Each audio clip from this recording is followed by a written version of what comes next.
दोस्तों नमस्कार, मेरा यूट्यूब चैनल चंदू बायोलॉजी वाला में आपका स्वागत है। तो चलिए दोस्तों, आज हम लोग लेकर के आए हैं 12th बायोलॉजी चैप्टर 4 का ऑब्जेक्टिव क्वेश्चन, जो आपका वेरी इंपॉर्टेंट ऑब्जेक्टिव होने वाला है।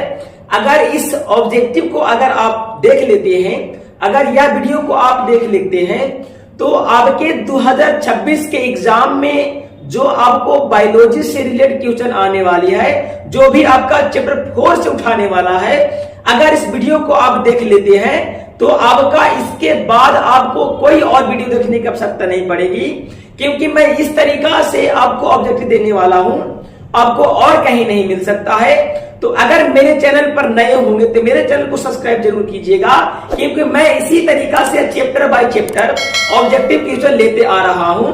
तो अगर आप इस वीडियो को सबसे पहले आप देखना चाहते हैं तो मेरे चैनल को सब्सक्राइब करके ऑल पर क्लिक कर दीजिएगा और अपनी दोस्तों तक जरूर फैलाइएगा। तो चलिए हम लोग बिना टाइम गवाए करते हैं हम लोग वीडियो को स्टार्ट। चलिए, इसमें पहला क्वेश्चन है, पहला क्वेश्चन बोल रहा है प्रजनन स्वास्थ्य का अर्थ है। प्रजनन स्वास्थ्य का अर्थ है। प्रजनन स्वास्थ्य का मतलब क्या होता है? तो ऑप्शन आपका ए में दिया हुआ है स्वस्थ शरीर, ऑप्शन बी में आपका दिया हुआ है स्वस्थ प्रजनन अंग, ऑप्शन सी में दिया हुआ है शारीरिक, मानसिक और सामाजिक स्वास्थ्य, डी में आपका दिया हुआ है केवल मानसिक स्वास्थ्य। तो प्रजनन स्वास्थ्य का मतलब होता है अगर कोई व्यक्ति अपने शारीरिक रूप से, मानसिक रूप से और सामाजिक रूप से स्वस्थ होता है तो उसे जनन स्वस्थ कहा जाता है। इसका करेक्ट आंसर आपका ऑप्शन नंबर सी हो जाएगा। चलिए नेक्स्ट दूसरा क्वेश्चन है, सेकंड क्वेश्चन। चलिए सेकंड क्वेश्चन है,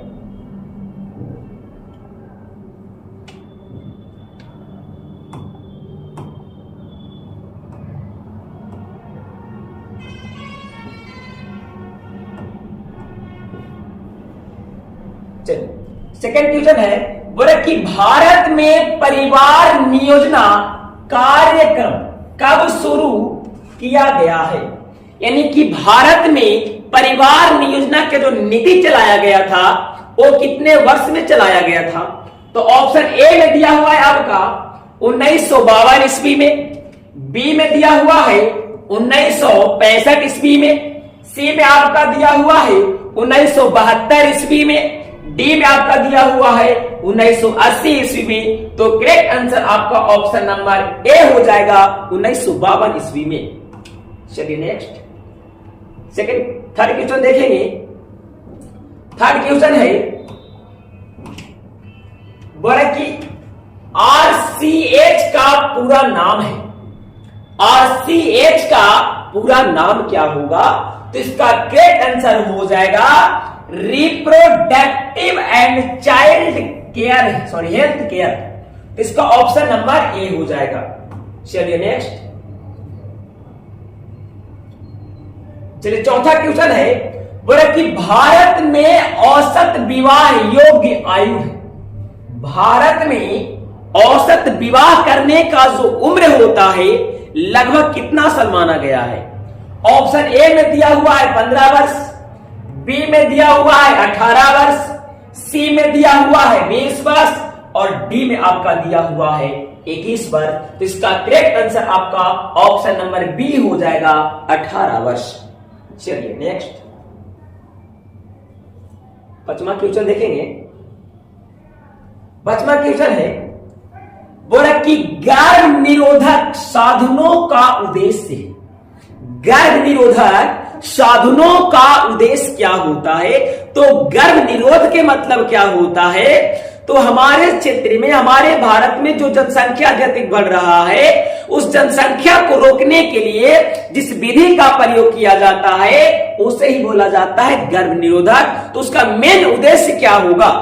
ऑप्शन ए में दिया हुआ है बच्चों की संख्या कम करना, ऑप्शन बी में दिया हुआ है परिवार छोटा रखना, ऑप्शन सी में दिया हुआ है अवांछित गर्भाधान रोकना, डी में दिया हुआ है उपयुक्त सभी, तो इसका करेक्ट आंसर आपका ऑप्शन नंबर डी हो जाएगा, उपयुक्त सभी। चलिए छठा क्वेश्चन है, बड़े कि सहवास के बाद उपयोग किए जाने वाला गर्भ निरोधक है। सहवास के मतलब होता है संभोग, तो संभोग के बाद कौन सा दवा का प्रयोग किया जाता है? ऑप्शन इसका करेक्ट आंसर हो जाएगा ऑप्शन नंबर सी, आपातकालीन गोलियां, जिसके अंदर 72 घंटा के अंदर इस्तेमाल किया जाता है। चलिए नेक्स्ट छठा है, सतमा है, बोला कि कैंडोम किससे बना होता है? जो कैंडोम होता है वह किसका बना होता है? ऑप्शन ए में आपका दिया हुआ है रबर एवं लेटेक्स, तो इसका करेक्ट आंसर रबर एवं लेटेक्स हो जाएगा। चलिए आठवां क्वेश्चन देखेंगे। आठवां क्वेश्चन है, बोले कि गर्भ निरोधक गोलियां में होता है, जो गर्भ निरोधक गोलियां होता है उसमें कौन सा हार्मोन उपस्थित होता है? तो ऑप्शन ए में दिया हुआ है केवल प्रोजेस्टेरोन, बी में दिया हुआ है एस्ट्रोजन और प्रोजेस्टेरोजन, सी में दिया हुआ है केवल एस्ट्रोजन, डी में आपका दिया हुआ है टेस्टोस्टेरोन, तो इसका करेक्ट आंसर आपका ऑप्शन नंबर बी हो जाएगा, एस्ट्रोजन एवं प्रोजेस्टेरोन। चलिए अगला, चलिए 9 नंबर क्वेश्चन देखेंगे, बोला कि आईयूसीडी का उदाहरण है। आईयूसीडी का उदाहरण है, इसका मतलब होता है अंतःगर्भाशयी युक्ति, जो बेबी को उत्पन्न होने से रोका जाता है, उस विधि में इसका किसका इस्तेमाल किया जाता है? तो ऑप्शन ए में दिया हुआ है लूप, बी में दिया हुआ है कंडोम, सी में दिया हुआ है गोलियां, डी में दिया हुआ है आपका नसबंदी, तो इसका करेक्ट आंसर आपका लूप हो जाएगा। चलिए 10 नंबर क्वेश्चन देखेंगे। 10 नंबर क्वेश्चन है, बोला कि नसबंदी में क्या किया जाता है? नसबंदी में क्या किया जाता है? ऑप्शन ए में दिया हुआ है शुक्राणु नलिका बांधना, ऑप्शन बी में दिया हुआ अंडवानी नलिका बांधना, सी में दिया हुआ है गर्भाशय हटाना, और डी में दिया हुआ है दोनों ए और बी।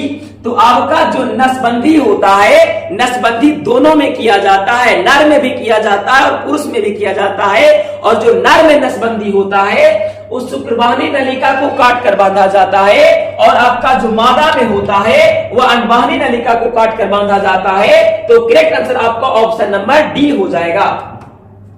चलिए नेक्स्ट, चलिए 11 नंबर क्वेश्चन है, बोला कि नल बांधने की शल्य क्रिया कहलाती है। जो नल होता है वो नल जो काट करके बांध जाता है, उस बांधने की प्रक्रिया को क्या कहा जाता है? तो सबसे पहले हम लोग नल देखेंगे कि नल किसमें बांधा जाता है, नर में कि मादा में। तो जो नल होता है ये केवल और केवल आपका मादा में बांधा जाता है। ऑप्शन ए में दिया हुआ है टिबेकोटॉमी, बी में आपका दिया हुआ है वास्कोटॉमी, सी में दिया हुआ है लिग्नेशन, और आपका डी में दिया हुआ है हिस्टेक्टोटॉमी। इसका करेक्ट आंसर आपका हो जाएगा टिबेकोटॉमी, ऑप्शन नंबर ए। चलिए 12 का क्वेश्चन देखेंगे। 12 नंबर क्वेश्चन है, बोले कि पुरुष नसबंदी को क्या कहते हैं? तो जो पुरुष में नसबंदी किया जाता है उसे क्या कहा जाता है?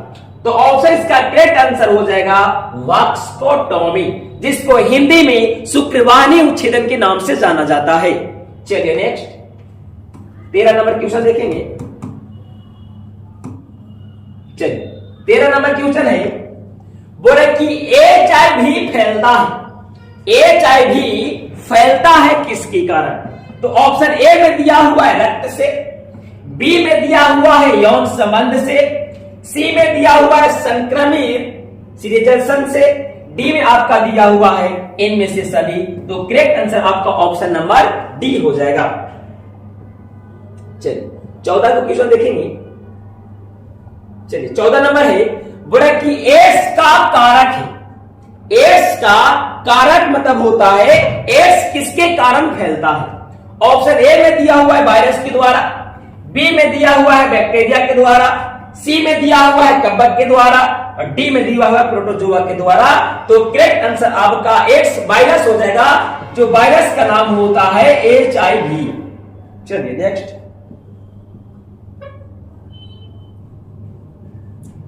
चलिए 15 नंबर क्वेश्चन है, बोला कि एड्स का पूर्ण रूप है। एड्स का पूर्ण रूप क्या होता है, इसका फुल फॉर्म क्या होता है? तो एड्स का फुल फॉर्म होता है, ऑप्शन नंबर डी कहां गया, एक्वायर्ड इम्यूनो। चलिए आपका यहां पर होगा acquired immuno deficiency syndrome. Option हमारा आपका ए हो जाएगा। चलिए नेक्स्ट 15-16 को देखेंगे, बोला कि भारत में एमटीपी अधिनियम कब पारित हुआ? ये एमटीपी क्या होता है? जब एक बच्चा गर्भ में पलता है तो गर्भ में पलने से पहले उसे समाप्त कर दिया जाता है, जिसे ही एमटीपी कहा जाता है। और एमटीपी हमारे भारत में 1971 ईस्वी में पारित किया गया था। और जो एमटीपी होता है 3 माह में कराना सुरक्षित माना जाता है, यानी कि 12 सप्ताह। चलिए नेक्स्ट 17 नंबर क्वेश्चन है, बोला कि एमटीपी का पूरा नाम है। एमटीपी का पूरा नाम क्या होगा? ऑप्शन इसका करेक्ट हो जाएगा option number A medical termination of pregnancy. Option number A हो जाएगा। चलिए 18 को देखेंगे,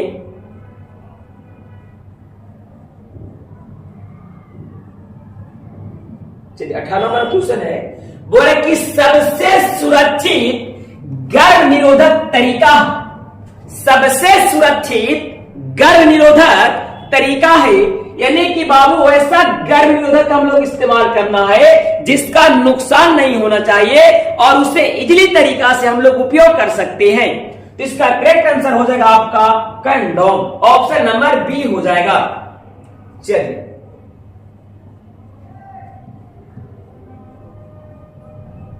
चलो क्वेश्चन नंबर 19 बोल रहा है, बोला कि यौन संचरित रोग का उदाहरण है।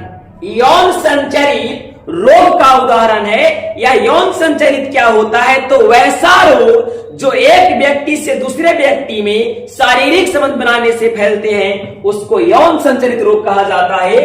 तो आपका जो गोनोरिया है यह भी शारीरिक संबंध बनाने से फैलता है। बी में आपका सिफिलिस है, यह भी फैलता है। डी में आपका एड्स है, यह भी फैलता है। तो करेक्ट आंसर आपका ऑप्शन नंबर डी हो जाएगा, इनमें से सभी। चलिए 20 नंबर क्वेश्चन देखेंगे। चलिए 20 नंबर क्वेश्चन है, बोला कि गोनोरिया किससे होता है? गोनोरिया किससे होता है? ऑप्शन ए में है वायरस, बी में है बैक्टीरिया, सी में है कवक, डी में है प्रोटोजोआ। तो आपका जो गोनोरिया है, जिस जीवाणु का नाम होता है निसेरिया गोनोरिया नामक जीवाणु, जिसको हम लोग बैक्टीरिया कहते हैं, इसका correct answer option number B हो जाएगा। चलिए नेक्स्ट, चलिए 21 नंबर क्वेश्चन है, बोला कि सिफिलिस का कारक है। सिफिलिस का कारक है, यानी कि सिफिलिस जो रोग होता है वह किसके कारक होता है? ऑप्शन ए में दिया हुआ है ट्रेपोनोमा पैलिडम, बी में दिया हुआ है निसेरिया गोनोरिया, सी में आपका दिया हो HIV, डी में दिया हुआ है हर्पीज वायरस। तो आपका जो सिफिलिस होता है ये ट्रेपोनोमा पैलिडम के कारण होता है। तो ऑप्शन नंबर ए हो जाएगा। चलिए नेक्स्ट 22 नंबर क्वेश्चन है, चलिए बोला कि गर्भाधान का पता लगाने की जांच आधारित है, यानी कि गर्भधारण को पता लगाने के लिए कौन सा चेकअप किया जाता है, किस हार्मोन का जांच किया जाता है? तो ऑप्शन नंबर ए में दिया हुआ है HCG हार्मोन पर, बी में आपका दिया हुआ है प्रोजेस्टेरोन हार्मोन पर, सी में दिया हुआ है एस्ट्रोजन हार्मोन पे, डी में दिया हुआ है FSH हार्मोन पे। इसका करेक्ट आंसर आपका ऑप्शन नंबर ए हो जाएगा, HCG हार्मोन पे। और इसी हार्मोन के कारण मादा में अधिक उल्टी आती है। चलिए नेक्स्ट,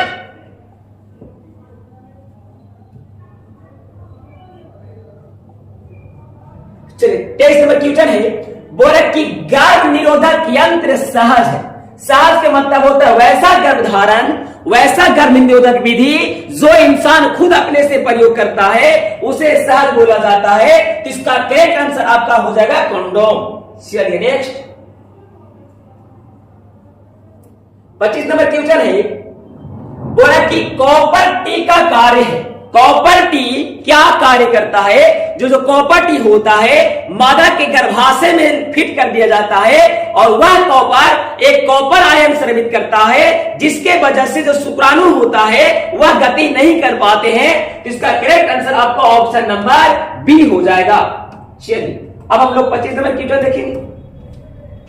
चलिए 25 नंबर है, बोले कि गर्भ निरोधक गोली सहेली में होता है।